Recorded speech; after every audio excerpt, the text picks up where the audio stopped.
Just this word trust kept coming up. Like, how did you trust again? And how much trust and freedom are related? It's like Mm. when you fall into distrust, how much that minimizes your ability to be free, even mentally. And I think with that, also bitterness could be like you could very well have gone down a path of bitterness and distrust, and you don't strike me that way at all. You're actually still quite open. And from the girl that you describe as a young woman playing soccer and roaming the Pacific Northwest, you still seem very much like that open spirit. How did Yeah. you find trust again? How do you trust anyone coming out of that situation? Or especially, how do you trust yourself? Or yourself? Yeah. Because I think that that trust question isn't just extended outwards. It's not just a issue of, can I trust people anymore? Can I trust institutions anymore? You also ask yourself, can I trust myself? Because I also am a part of this equation. I was vulnerable. I made myself vulnerable. I thought I could trust people and I trusted the wrong people, and look where it led me. Um, how do you trust even yourself?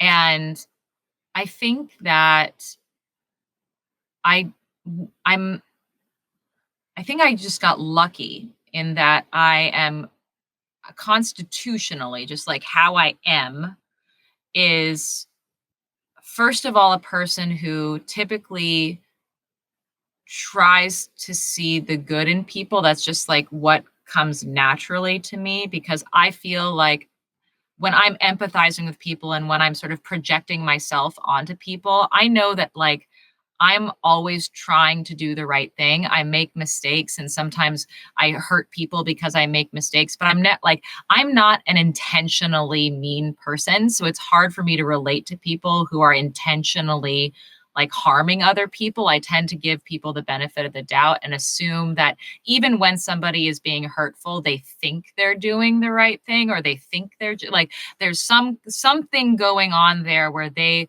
like their perception of what they're doing doesn't equate with the impact of what they're doing. So Mhm. that's what I tend to assume about people in the world, which is a kind of trust. That is trusting that not everyone, everyone else besides you is a psychopath, is basically what I'm doing. Um, but furthermore, like in the prison environment, I, um, I was saved by the fact that I knew that even when the entire world was telling me that my life had no value and that I had no value, that I really did.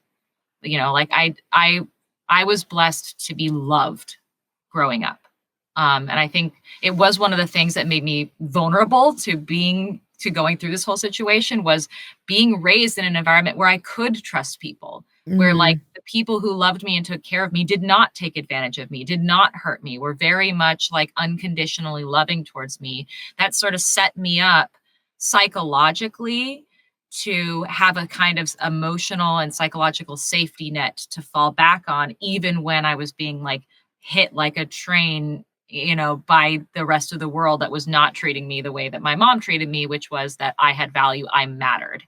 And so as I felt the prison environment sort of working its mechanisms on me, or even when I got out of prison and I felt, the machinations of this like false narrative working trying to work its way into me and and diminish me as a human being, and to have like to instill in me like deep rage and bitterness.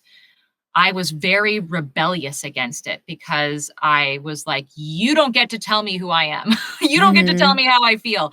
Like you don't control me. You don't get to change me, is a little bit that like rebellious side of me. I was just like a stupid freaking teenager, who's like, I'm not going to be a doctor. I'm going to be a ping pong player. And that's basically my relationship with like all of the negative sort of forces in the world. And I was like, no, I get to decide who I am. And so, and the way that I did that was I had to then sit back and go, what matters to me? What actually matters to me? And, I tell a story at the beginning of this book of how, like, from a very young age, my mom told me that, like, the best thing that you can possibly be is not smart or successful or beautiful or any of those other things. It's just kind. That's it. Mhm. Kind, because life is hard, and like, you can't go wrong by being kind. Like, that is the pinnacle thing that you can be. And so that really stuck with me. And then I go, okay, how do I be kind in this situation? This situation that I'm in now, how do I be kind? And being kind means recognizing how people were unkind to me and not replicating the same kind of ways that they were unkind to me. But it also means going out of my way to be kind to people who do not necessarily deserve that of me. And I'm still, like, on that journey. Like, I went straight for my prosecutor, but, like, one thing that I'm really curious to do is to reach out to people who vilified me in the media and to be Mm. like, "Hey, you've grown up maybe, I've grown up a lot. What was going on there? Like, how are you doing? Like, are you haunted by that? Because I'm a little haunted by that. Like, what was going on there?" Um, I'd be really curious what a conversation with Nick Pisa or Barbie Nadeau would be like. And I don't know, like, maybe they would be still entrenched in their mindset in similar ways that my prosecutor is at times still entrenched in his mindset. I'm curious to see if people have grown, and if they Yeah. haven't, that's kinda on them. I don't really care at this point because they can't hurt me the same way that they could. Um, but yeah, it's I believe a lot in reconciliation, and in going out of your way to, like, not hold on to also the worst ways that people have treated you. Um, Right. and sort of, like, crystallizing that in amber and acting like that's just how the world is or that's how people are.